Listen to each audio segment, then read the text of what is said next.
పీఠము యొక్క వ్యవస్థలో పీఠాధిపతి కావాలి అంటే అంత చిన్న విషయం. పీఠాధిపతులు అయినటువంటి వాళ్ళందరూ కూడా ఒక చిన్న వయస్సులో నుంచి వచ్చినటువంటి వాళ్ళే. అంటే చిన్న వయస్సులోనే భగవంతుడి వైపు జ్ఞానాన్ని పెంపొందించేసుకునేటువంటి యొక్క అర్హత ఎవరికి ఉంది అని ప్రస్తుత పీఠాధిపతి ఒక విశ్లేషణ చేస్తారు.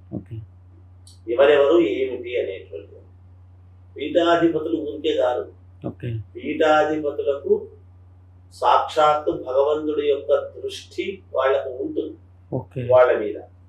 వాళ్ళు అందుకే పలానా వాడు నాకు ఉత్తరాధికారి, భవిష్యత్తులో ఇతనికి నేను అధికారం ఇవ్వవచ్చును నా తర్వాత అని గురువు సరైనటువంటి శిష్యుణ్ణి ఎంచుకునేటువంటి బాధ్యత గురువు అప్పగిస్తాడు, గురువు ఎత్తుకోవాలి. అందుకే భగవంతుడికి కూడా ఎవరైతే నాకు నిత్యము దీపారాధన నాకు అనుకూలముగా అన్ని చేస్తారో అటువంటి వాడిని తన దగ్గర పెట్టుకోగలుగుతాడు. నిత్యము చేసేటువంటి వాడు ఆయనకు తెలియక కదా, ఆయన చేసుకోలేక కాదు.